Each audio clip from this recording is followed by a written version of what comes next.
IPA will respond to questions as they can during the presentation, but we'll also save time at the end to address as many as possible. And finally, today's presentation and Q&A will be recorded, but only for IMPEL and BHA reference, and the recording will not be shared publicly. So with that, again, we thank you for joining us, and I'll pass it off to Emily to get us started. Over to you, Emily.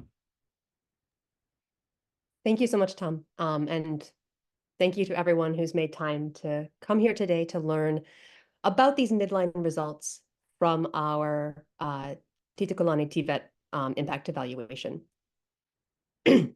So as Tom said, my name's Emily Beam. I work with IPA, and our team has been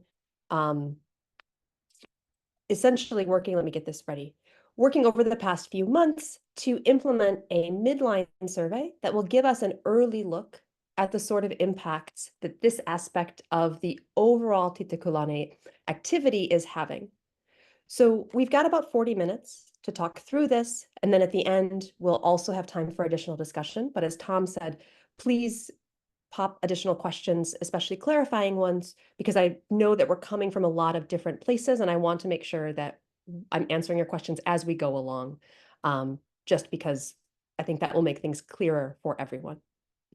So I'm going to start by overviewing this experiment, just so we can recall sort of how we got to where we are right now, talk about the methodology that we're using in this study, discuss the findings, and then what conclusions we can draw. And then, like I said, we'll have some additional time for discussion. So this activity that we are studying is part of the Titukulane RIFSA, right? This is implemented by our care partners. And as Tom said, we're studying the Zomba and Mangochi districts within southern Malawi. The aim of the entire RIFSA is to build sustainable, equitable, and resilient food and nutrition security for ultra-poor and chronically vulnerable households. And so there's really three key purposes in here. One is thinking about those diversified, sustainable, and equitable incomes for the households, women, and youth that are being targeted. The second is thinking about nutritional status and improving it for young children, adolescent girls, and women of reproductive age. And the final is building institutional and local capacities to reduce risk and increase resilience among this same group of poor and very poor households in alignment with Malawi's National Resilience Strategy. I mentioned this because the overall RIFSA is targeting all three of these key purposes, but we're talking just today about the TVET element of that, which really focuses within that first element of focusing on building diversified, sustainable, and equitable incomes, because we're looking at the TVET program. Specifically, we're focusing, when I say TVET, which I'll refer to sort of casually as TVET, we're thinking about the informal TVET program. That's an element of this RIFSA, and it's focusing on building youth skills and helping to support business creation and growth. The program components that are a part of this are a 17-week-long vocational skill program, and this is conducted by a local master crafts trainer, or MC or MCT. And essentially, there's going to be, sort of a target occupation. So, for example, tailoring or carpentry, and we'll talk a little bit more about that in detail. After youth complete that, they then complete a 1-week entrepreneurship training, and they form small business groups and build a business plan. These business groups on average have about 5 youth, and they receive an asset cash transfer that they can use to invest in the business following the business plan. And this cash transfer is valued at about $1,000 US, just to kind of put a ballpark estimate in terms of what's the value of being transferred there. So the goal here is to build entrepreneurial skills and also expand youth employment opportunities.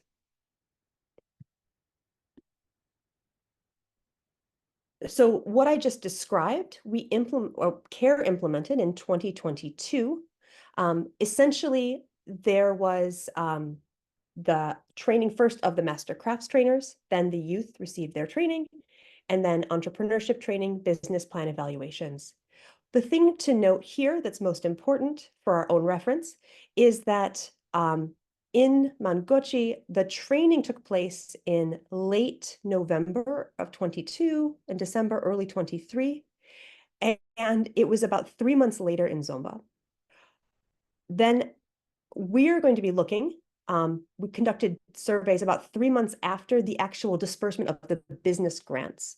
So if you do the math, 1, 2, 3, it's about 3 to 4 months after the training ended. So we're allowing youth to have a little bit of time, not just to receive their grants, but to actually put them to use.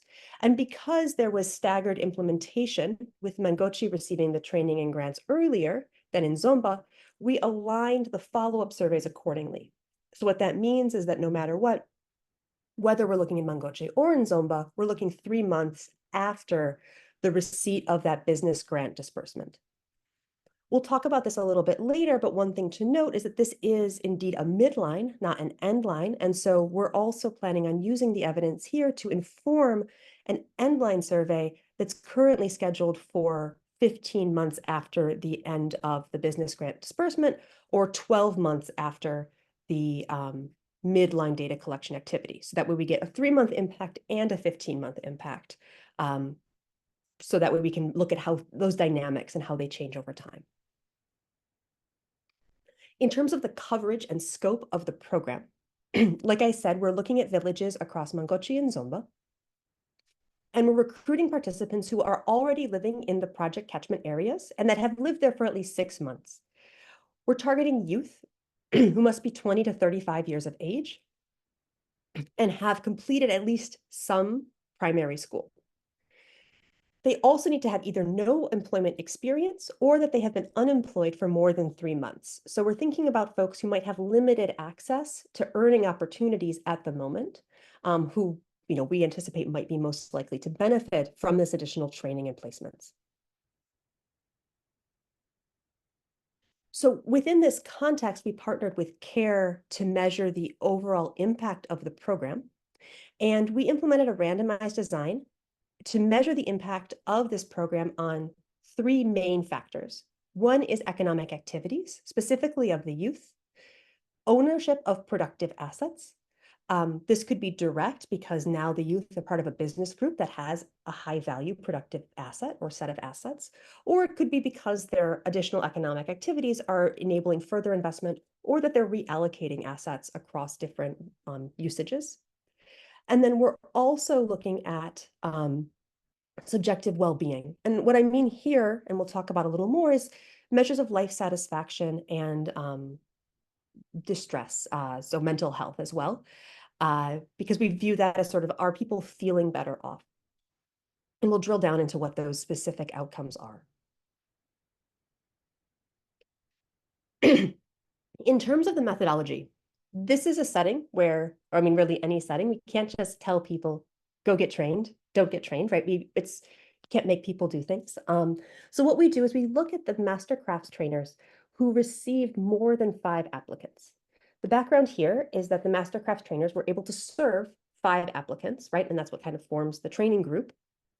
And if there were more than that, then what we did is we randomized the 5 spots among people who had applied to participate in the program, had been deemed eligible, and had selected that particular track. So as an example here, if we have, just do a quick counting, we've got 13 people here, and let's say they all live in a particular area, applied to be a tailor in that area. So they would be assigned to that mastercraft trainer, excuse me. And so the mastercraft trainer can only serve 5. So instead of picking the most eligible or first come, first serve, we just randomize assignment to that trainer.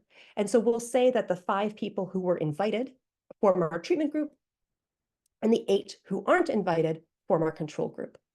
And so essentially the comparison that we're making is the impact of that assignment, because that assignment is done randomly. And so we expect that on average, the people in our picture who are green versus gray should be about equal on average. Now, a few things to note here, which we can also discuss more, is that not all of the people who were invited to participate actually did, right? People's lives changed. They may no longer be interested in the program or available. And as a result, some additional people were selected to replace them. And so this creates a few complications, But that's why we're not measuring whether people participated. We're just measuring whether they were invited to participate. So that's how we're going to think about that. In terms of the number of youth we're working with here, there's 189 Mastercrafts trainers who were included in the experiment. 4 trainers and elements of the informal program who didn't have more than 5 people, we just didn't include them in the study. We just let all of those applicants that were deemed eligible participate, and we're not measuring the impact of the program on those folks. We end up with 1,285 eligible youths who were subscribed to those oversubscribed trainers, and then they were the group that was randomized. We made a chart here so you can kind of see the flow a little bit better. So youth applied, and that was when they indicated their interest in sort of what their choice of occupation was in terms of which stream within the informal TVET program. They were screened for eligibility, and they completed a very brief baseline survey for us that we can also use in our data analysis. Those youths were then assigned to their MCTs, and if they were according to their preferences and where they live, if they were not oversubscribed, if they had fewer than 5, actually 5 exactly, or fewer applicants, they're not part of our study. And so the 1,285, for each MCT, 5 are assigned to a treatment and the remainder to the control. So we end up with 773 treatment youth and 512 control group youth. Following that, the training program was conducted in the way that I described. The midline survey is what we completed 3 months after the receipt of the business grants. And then, like I said, we're planning the endline survey for 1 year after the midline, or 15 months after the conclusion of the program.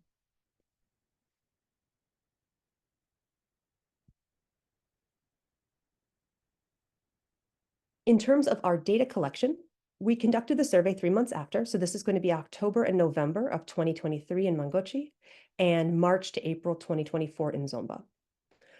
What we did was we focused on a youth survey for our main outcomes because we really thought about the economic activity and well-being of the youth who is targeted by the program. And so we measure their business assets, consumption, well-being, revenues, etc.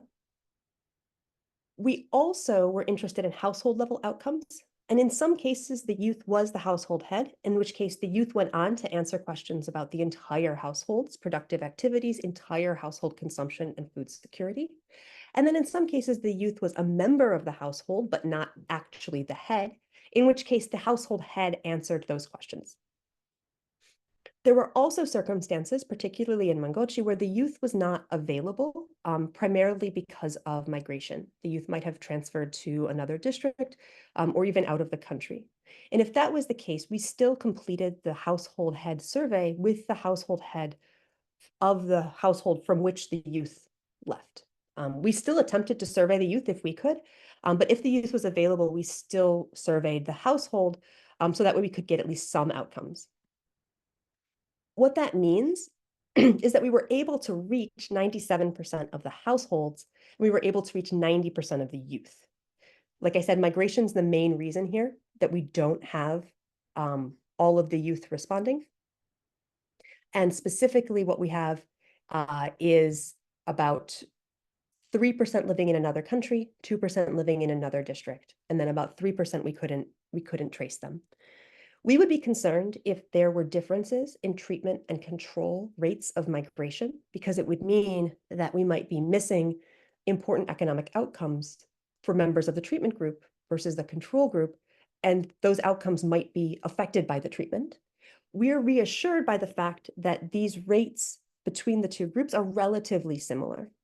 So we feel relatively confident that it's not the case that we're mismeasuring impacts because the most economically successful left, and they were economically successful because of this intervention.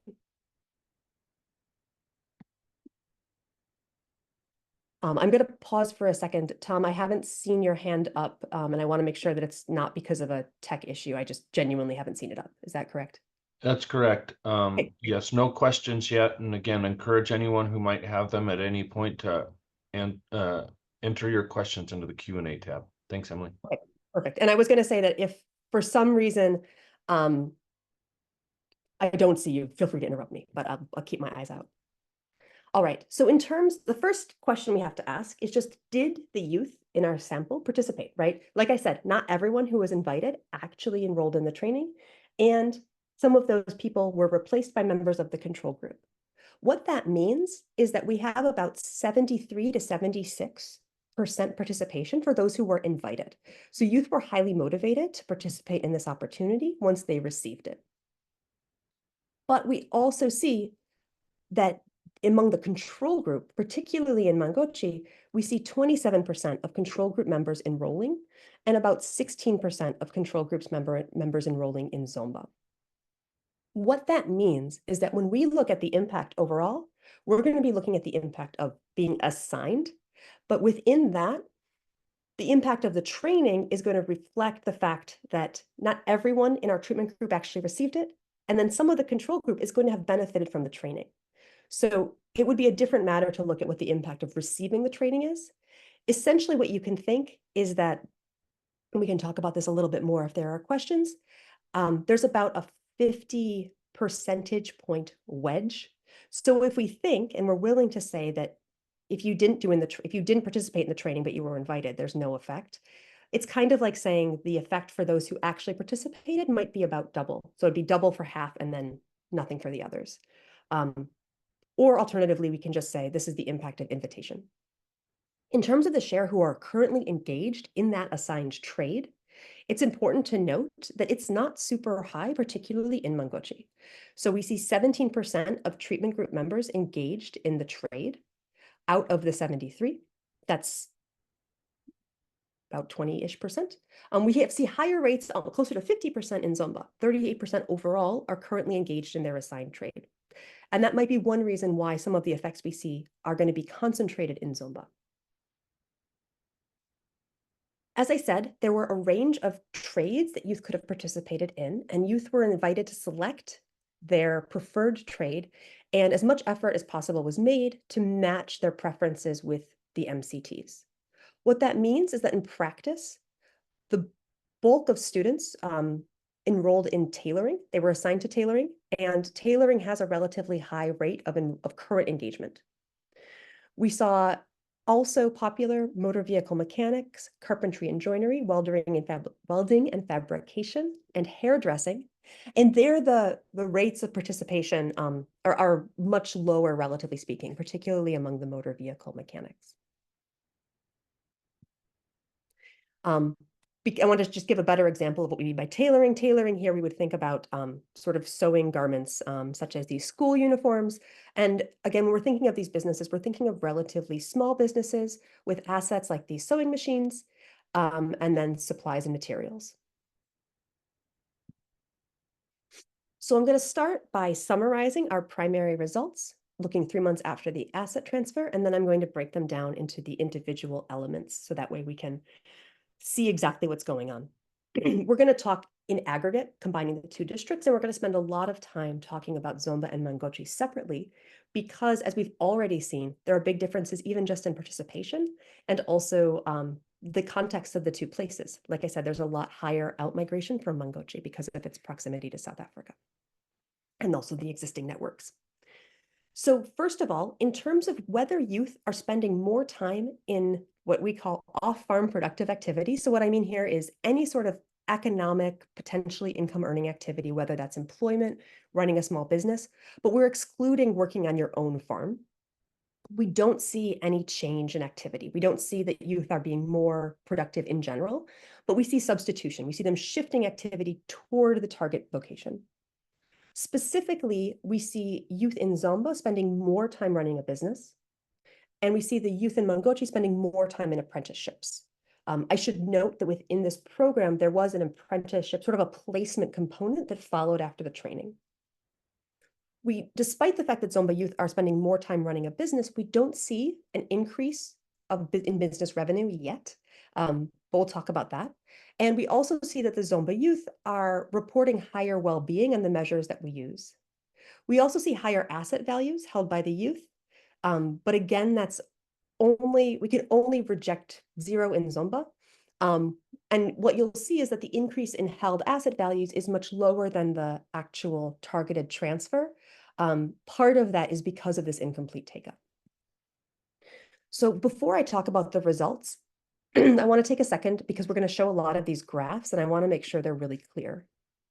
So what we're showing here in every picture going forward will be gray bars for the control group and orange bars for the treatment group, the group that was invited to participate in the training program. And what these show here are the means between the two groups, between the control and the treatment groups. So what this tells me is that in Mangochi, youth spent over the past 7 days around 22 hours in off-farm productive activities. And in Zomba, it was a little shy of 20. All right. This is not a change. This is just how much they were spending in the control group. And we would expect, because of randomization, that if nothing else had happened, if we hadn't had this program, we would expect about 22 hours in Mangochi in the treatment group and about 20 hours in the treatment group in Zomba. However, we don't. We see in Mangochi that it's closer to 25 hours spent on off-farm productive activities. And in Zomba, we see it's closer to 23.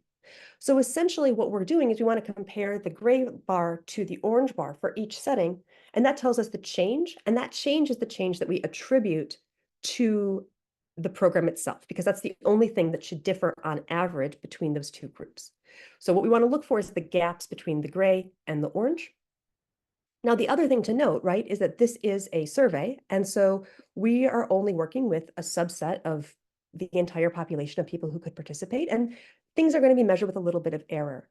And so what we also account for is the fact that it may be the case that averages are just a little bit different just due to that general uncertainty, and we don't want to attribute that to the program. Some of that's just kind of the noise of measurement. And so what we've also put here are these little lines on top of the orange bars, and these represent the 95% confidence intervals.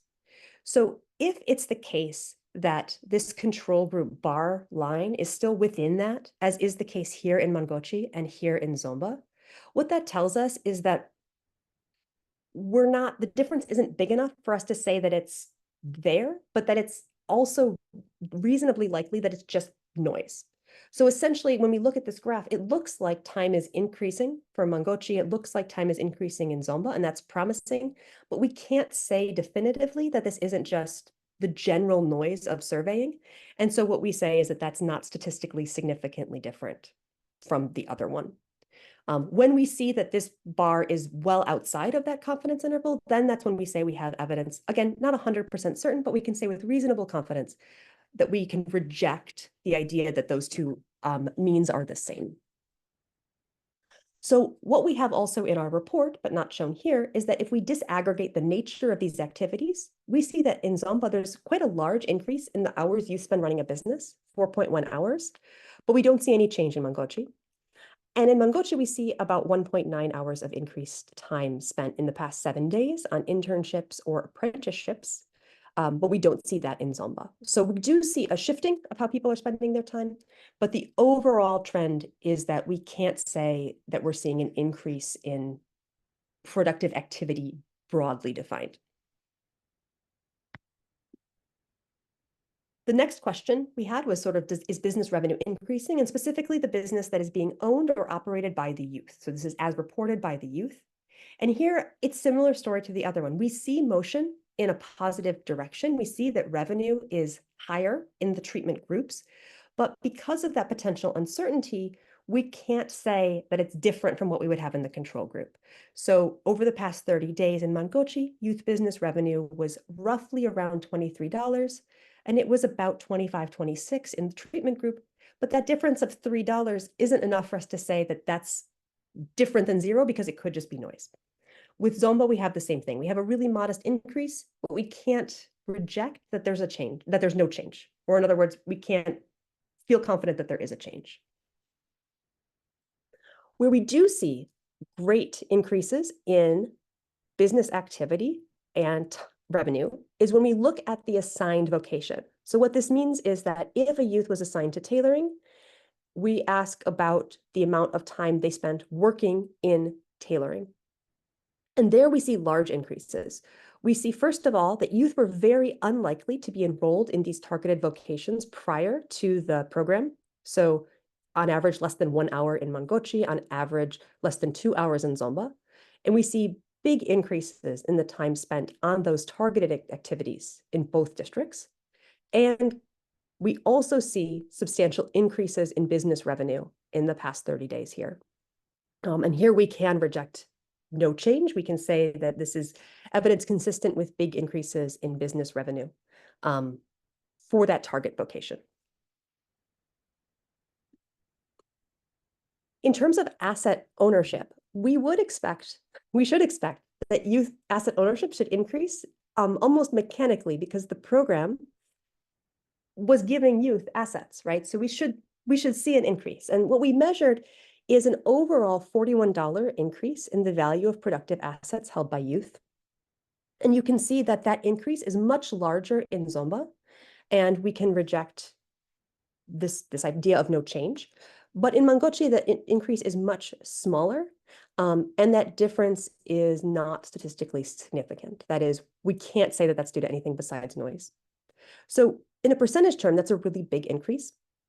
There's a few reasons why the Mangochi is smaller. At a minimum, it's that the control group also received a good number of assets because there was a relatively high rate of control group participation in the program. That could be one reason why, among the control group, the asset values are relatively high. But it should stand out to you that if we took an overall increase of about an overall program that gives $1,000 to 5 youth, you might expect more like a $200 increase, not a $41 increase, and that could be quite concerning. A few reasons for this is that there was incomplete training take-up. So about 25% of youth in the treatment group never received any training, never received any services. We shouldn't expect that to move. Like I said, we also saw control group members participating, and that's going to push up that gray bar and make that difference smaller. The other thing that I want to note is that of those who received the training, not all successfully completed the actual business plan development and approval that they needed to receive the asset.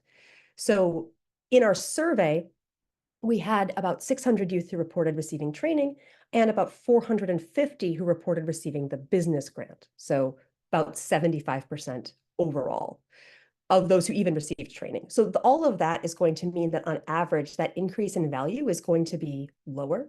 And then there also just may be reallocation, either to other businesses within the household or for consumption use or for investment in non-productive but durable assets like improving your home or something like that. All right, Emily, can you hear me? I can. Yeah, can you pause for a second? We had 2 questions. Just put answer live on the previous one. Can you go back to the slide with one of the first treatment effects, slide 19 right there. No change in total productive time use. If you can go over that again, the question here was, so, is this out of an 8-hour day? So clarify it's past 7 days, and then just clarifying again the magnitudes here. So on the y-axis, we're showing the hours in the last 7 days, right? And then how to read the differences between the boxes. That was one, or my interpretation of the broad interpretation of the question. And then there's a second question. What's the value of the asset in the different vocations? And maybe SL can come in for that. And then additionally, I'm just reading it off here. What was the estimated cost per participant in terms of training? So maybe you can do the first, and then SL could jump in with the other 2. Yeah, that's perfect. Yeah, thank you. So yeah, that's a great question. So just to make sure that everything is clear here. So I apologize. So this is the y-axis that shows the number of hours spent on off-farm productive activities over the past 7 days, right? So this is just over, if I talk to you on Saturday, it's literally the past 7 days up until then. And the way that we calculate this is we ask about specific types of activities, and then we sum them ourselves. So we're not asking someone to just say, how much time did you spend on off-farm productive activities? That's a difficult question to answer. But we ask people, how much time did you spend working on your own farm? We don't include that. We ask about how much time you spend employed or working for someone else for pay. That could be in a formal job or also just working on someone else's farm and being paid. That would count. that we would add that. We add apprenticeship time, and we add time running your own business. And Asao can chime in if I've missed something else. We also ask about time spent with, I think, leisure and caring for children as well, but I'm not remembering at the moment. And then Esa, I'll pass to you. Oh, sorry. And then the other thing in terms of reading those magnitudes, what this tells us is that in the control group, in Mangochi, people spent about 22 hours over the past 7 days doing some combination of those activities, working for pay, working for themselves, engaging in apprenticeships or internships. And it was a little bit lower, about 20 hours per week in Zomba. And that among those who were invited to the program, we saw about 25 hours a week in Mangochi and about 23 hours a week in Zomba. So we see increases there. They're just not large increases relative to the amount of uncertainty we have, because we're going to account for the fact that there should just be some noise in the data. Please let me know if that hasn't answered your question. Oh, and thank you for the tip on time, Terry. Esau, did you want to jump in on the other elements that Lhasa was highlighting? Yeah, I think the other question was on the value of assets. So the different youth groups requested different amounts in terms of grants, depending on what assets they wanted to procure. But on average, a group of 5 youths received an average of $1,000. I hope that answers your question. I think there was a question on training. So did I miss that? Cost of training. The overall cost of the training. Cost per participant in terms of training. I think we don't have that yet, right? But we're doing additional cost work with SIGA. Thank you, Lhasa. This is Tom. There's another question entered by Taka, and he asks, are the business groups mixed sexes or some are youth of the same sex?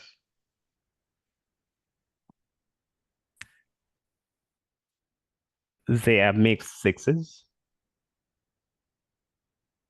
Okay, thank you, Sal.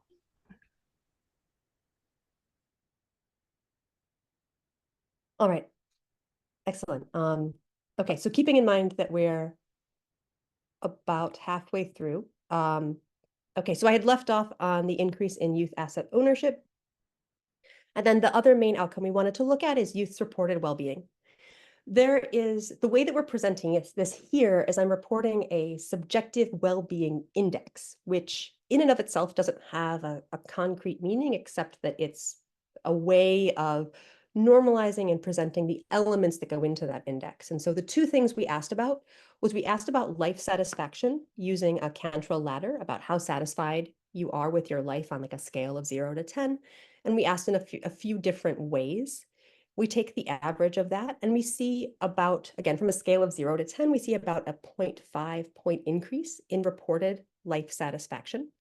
And the increase is much higher in Zomba, which is where we also saw the greater increases in assets, business time spent, business revenue, about a 13% increase in life satisfaction. And then the second element of that index is a reduction in what I would say is like emotional distress. Essentially, we're using the Kessler-6 index. And there we see about a 7% reduction in distress. So what we do is we basically take these two components and average them so we can talk about things in terms of like a standard deviation, which makes it a little easier to compare across contexts. And there we see about a 2.24 standard deviation increase in overall subjective well-being. And we can see that that effect is actually much larger in Zomba. So this is encouraging to us because it says that people are feeling better and more satisfied with their lives and experiencing lower emotional distress as a result of this program, at least in Midline. Our secondary results are more focused on the household. We're going to talk about household productive assets, youth consumption, household consumption, and food security. And here, we're going to understand a little bit more about what might be happening in Mangochi. But the big story is that we really see the positive impacts concentrated in Zomba. We see an increase in youth consumption. We don't see a change in household consumption, and we see increased household food security. So let's take a look at those. Oh, actually, I didn't make those graphs because we were going to run short on time and I want to discuss. we're not going to take a look. If during our discussion, if you want to see them, we have appendix slides there. Essentially, with the household productive assets, you can see here that the increases are a little bit greater than in youth. What I mean by household productive assets is any assets that are used in a productive way by anyone in the household. So this includes the set of assets that are used in businesses owned and operated by the youth, but also businesses that might be owned or operated by other family members. So if, for example, a youth has migrated out of the country and left their sibling in charge of the business, that would be captured in the household productive assets, but not in the youth productive assets. And so there we see increases that are of a larger magnitude. So we saw about 40 before, 54 in Mangochi, 60 in Zomba. And here in Mangochi, we see a statistically significant increase. So what this tells us is that a lot of the productive assets in Mangochi are supporting household businesses that aren't necessarily owned or operated by the youth. We see increases in youth consumption. And by youth consumption, this is mostly thinking about sort of disposable items that like someone might use for personal consumption, such as like data load or clothing, things like that. And we don't see a change in household consumption, but again, that's a really noisy measure. And then, like I said, we can reject no change in food security. We see improved food security in Zomba. The one thing that I mentioned already is that we see a high rate of outmigration in Mangochi, and I want to show this here, but we don't see any impact of the program on this migration. It's just the case that about 11% of youth in Mangochi are actually outside of the country, and about 9% in the treatment group. These rates are much lower in Zomba. The reason I want to mention this is because it's not the case that the training is helping people to migrate or discouraging them. We don't see evidence of that, but rather the fact that we see this high level of migration may be one of the reasons why we're not seeing large youth impacts in terms of those productive assets, and then in turn, the likelihood they're running a business, et cetera. It also means that for some of these youth, we're not capturing all of their business activities. Some of the out-of-country youth, we made a lot of efforts to try to reach them and to capture their activities. And when we did, we included them. But in some cases, we're missing data there. And so that may be another factor. Again, this wouldn't necessarily bias our results because we see the same rates of outmigration, but it is something that's important for the interpretation.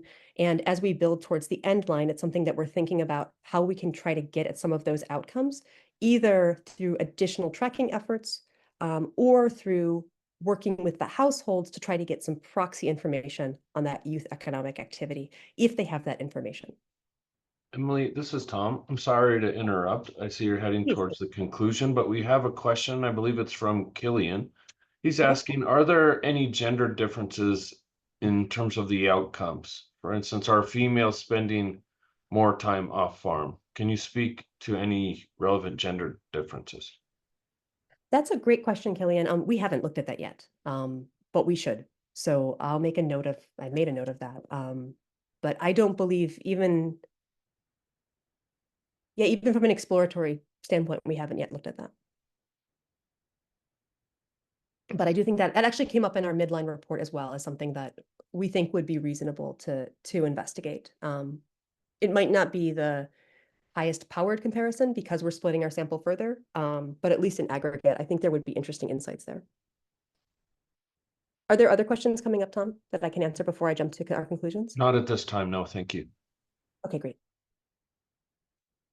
So to conclude, we see some promising short-run impacts coming out of this survey.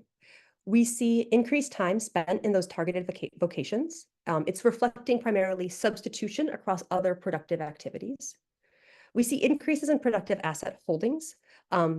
They're small on average compared to the overall youth transfer, but we don't expect that every youth on average received $188 because a large share of control group received some, and then also not all of the treatment group received transfers.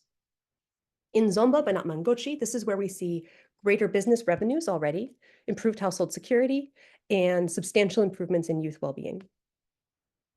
In the end line, our plans are to measure the same outcomes, which will give the youth more time to launch or grow their businesses. And then we're also hoping to unpack a little bit some of the ways in which youth are applying their skills and using their assets. So trying to dive a little bit deeper into if youth have migrated, can we get more information about that? If there are barriers to them continuing to invest in their business, why is that? And trying to explore that in a little more detail. So that way we can, turn some of these speculations about why we're seeing the patterns we're seeing into something we can support with quantitative evidence. Like I said, with the Zomba youth, it looks like they've moved on from their placements and they're already running their own businesses. I should note that in both cases, our survey was 3 months after the transfer, about 6 to 7 months after the training. So it's not that they had more time.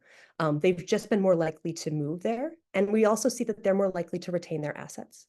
There's a few different explanations for this. One explanation is very simply that the youth in Zomba had a higher just general participation rate in the program relative to the control group. There's more contamination in Mangochi, and so we might expect those effects to be larger. We thought it could be different vocation selection because we do see differences between the two areas. However, if we estimate our impact and we kind of control for that selection, we don't see any changes. We still see this big difference with effects being concentrated in Zomba. So we don't think it's necessarily that. Like I said, another possibility is that we just see higher rates of outmigration in Mangochi, lower in Zomba. And then there's also a programmatic element, which is that in Zomba, relative to Mangochi, because Zomba's program was implemented afterwards, folks at CARE were able to learn from the lessons in Mangochi. And one thing they learned was that it was sometimes the case that youth were not always using their assets to directly sort of enact their business plan. And so that led to additional enforcement of grant utilization, including the signing of an MOU and preparation of like an authorization letter that had to be presented to receive your assets. Obviously, nothing is foolproof, but that's another reason that we could see higher adherence to youth continuing to use their assets toward their business at a much higher rate and currently engaging with their trade at a much higher rate in Zomba than in Mangochi. So at this point, this is what I have to share. I'm happy to start by answering any questions that have popped up while I was still talking, and then we can also turn to our discussion questions, which we can follow these or we can be free-flowing, whatever Tom and group you think is most useful. Okay, thank you very much, Emily. There are no pending questions right now, so thank you very much for a very clear explanation of those findings. Very much appreciated. Now's the time where if anyone has questions, either about the methods or the findings that Emily and Esau have shared, please feel free to pose them in the Q&A tab, or if you're brave enough, just come off mute and ask the question yourself. Over to you, Emily. Brave.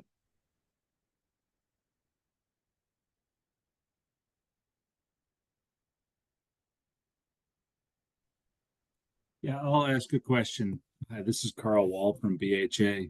And partly I'm still struggling with the who your control group was and understanding, that's partly because I'm kind of thick and maybe it's because it's a bit esoteric. But I wanted to ask, I guess my question I'm driving at is, if we were to compare this and monetarily, the amount that's been invested in assets and training, do we have anything that would say, well, what if we had just given people the value of that? Because that's the question that ultimately comes up thanks to a lot of outfits like IPA is, what if we had just done a giant cash transfer or a graduation? Is there any way we can make a comparison like that? I'm sure that wasn't conducted in the Titukulane RIFSA, but that would be my one question. But then I guess the other question would be, how are we querying why there's a significant difference in the uptake of businesses? Did I say that right? The uptake of activities in Zomba versus Mangochi. And, is that a difference? Was there different implementers? Are there different governance structures? I guess, is there a different kind of business atmosphere, different enabling environments that, would necessitate kind of a redesign if we were to do this again? Thank you. So there's those are great questions, Carl. Thank you. So the first thing that I want to address, just in terms of who this control group is. So essentially what we should think of the control group, and if you want to like just dive into our very detailed report, there's a table that actually has some characteristics so we can see who are the control members, what do they look like, and what do the treatment group members look like. But essentially what we should think of is we should think of the control group members as being a group of youth who are 20 to 35. On average, they're about 23 years old. On average, they are about a third men, about 2/3 women. On average, only about a quarter of them have ever operated any business in the past 12 months. None of them are working for pay broadly. And those rates, like those things, are all relatively comparable. I mean, actually, I would just say they are comparable between the treatment group and the control group.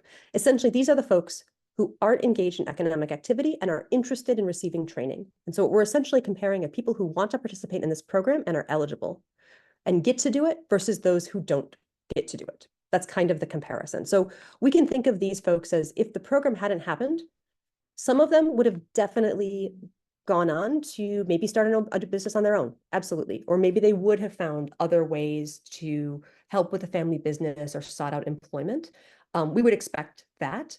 And so that's where we look at their outcomes versus the treatment group, because the treatment group should be equally likely to do all those things, plus they have the additional help. In terms of the notion of like a cash benchmark, I think that's something that is top of mind for a lot of us, right? Because it has the, some of the challenges of not always being as palatable to many people, but at the same time, it reduces a lot of the monitoring and implementation types of things. We don't really have a way to do that in our study because, like you said, we didn't randomize that. There wasn't an option to just receive a cash grant. The third point, which is about, sort of these Zomba versus Mangochi differences, I wonder, Esau, if I can pass to you, because I think you're much more familiar with some of those implementation differences, and particularly the stuff about the increased screening and things like that. Yes, thank you, Emily. In terms of the implementing lead for this intervention, actually it was the same across the two districts, although we saw some differences in terms of how the program was implemented.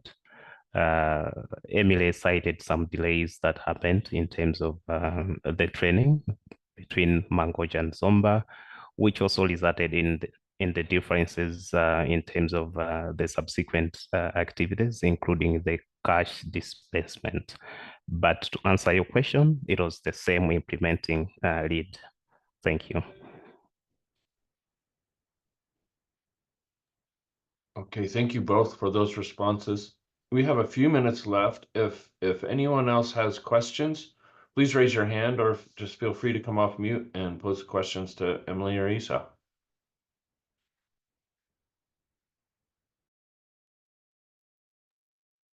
I did see a quick comment from Judy about comparing the nature of the training and apprenticeship programs versus sort of standard graduation coaching methods. I can provide a little bit of insight here, and then maybe Esau, you can chime in with more details. Some of the elements are quite similar in the sense that there is a training program element and there is a cash transfer element, like an asset element. So those two things are very similar. The duration of the program is broadly in the same range as a lot of the graduation type programs. A few differences, though I should also note that graduation type programs are increasingly varied as people are trying to figure out what the most cost-effective way to deliver them is this isn't a program where people are also receiving that baseline sort of regular smaller cash transfer to provide stability and kind of like a safety net against just kind of making sure people are getting their basic needs met. So that's not there. Another thing that's different is the targeting of youth. That's not the standard graduation approach, though there are additional studies in the works right now that are trying to measure the impact of focusing on youth. I know the government of Nigeria, for example, has been building some graduation programs and training programs targeting youth, trying to deal with youth unemployment as an additional focus. And then for the training itself, one thing that's unique about this program is the focus on a vocation versus something where it's more about business knowledge. So a standard coaching training element would be something like raising livestock or crops, or producing and selling food. Whereas here, these are trades that tend to be a bit more intensive in terms of the process and learning, and then the certification. So that's quite a bit different. And then the other element is that this is an area where at least the business groups that are being formed are groups versus individuals. And primarily a lot of the successful coaching programs, graduation programs that have been measured have had primarily an individual focus. With IPA, Lhasa and I, for example, had a study in the Philippines that worked with a group program. And it had positive effects, but it was it had a lot of logistical challenges with a lot of the groups falling apart. And so that at the moment, that isn't the standard one. There might be additional details there too, but that's those are kind of the big ones that stand out to me. In terms of the question I'm seeing now about whether the groups are self-selected or selected by the trainers, Esau, can you speak to that more? I believe they're not self-selected, but people are basically listing their preferred vocations, and then the implementer is creating the groups. Is that correct, Esau? Yeah, they're not self-selected. They were mostly formed depending on the area of training received, and also the vicinity with which they lived within each other. So more likely people who received training in Tarling made up into one single business group.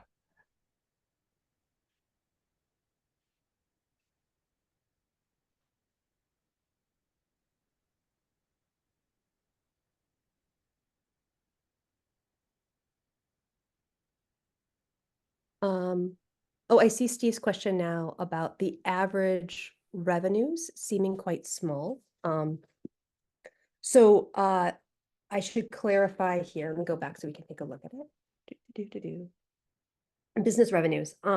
So the first thing to note is, actually, let's go to general business revenues.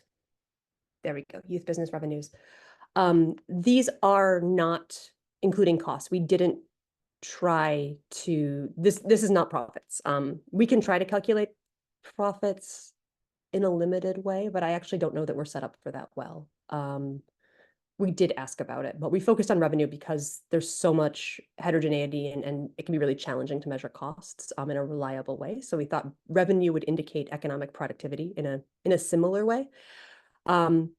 But yeah, they are low. I think one thing to keep in mind here is that a large share of the sample, and I should have the numbers on me right now, but I don't, is not engaged in any businesses, right? So this does not mean that if you're engaging in a business, you're earning on average $20, $25 a month. It's that a good share of people are not engaged in a business, they're earning zero.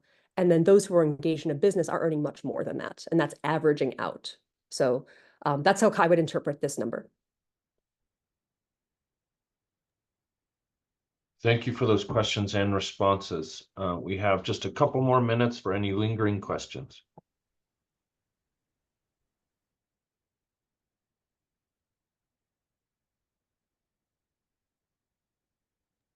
If anyone has them, again, please feel free to enter them in the Q&A or just come off mute and ask them. If not, go ahead. Yeah, thank you so much for the presentation. My question is whether there's anything from the process evaluation that looked more closely at implementation quality. Is there anything there that can help us interpret some of the results that we are seeing? Thank you. Esau, do you want to take that one?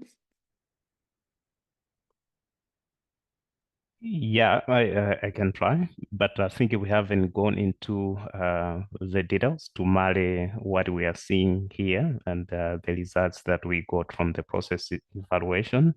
But maybe one of those things that we could easily link could be the differences that we are seeing here and the delays that we saw in terms of implementation, which we also highlighted in the process evaluation that we concluded some months ago. Thank you, Killian. Yes, excellent question, Killian. Thank you for that and for the response. So we are at time now. I want to thank IPA again for an excellent presentation, sharing these findings from the Midline study. And thanks to all you participants for listening to this presentation and offering questions. If there are some that we didn't get to, please do submit those questions either to your BHA counterparts or to us here at IMPEL. And we'll work with IPA to get you responses to any questions you have about this Midline study. For now, I want to thank you again very much and wish you all a good rest of your day.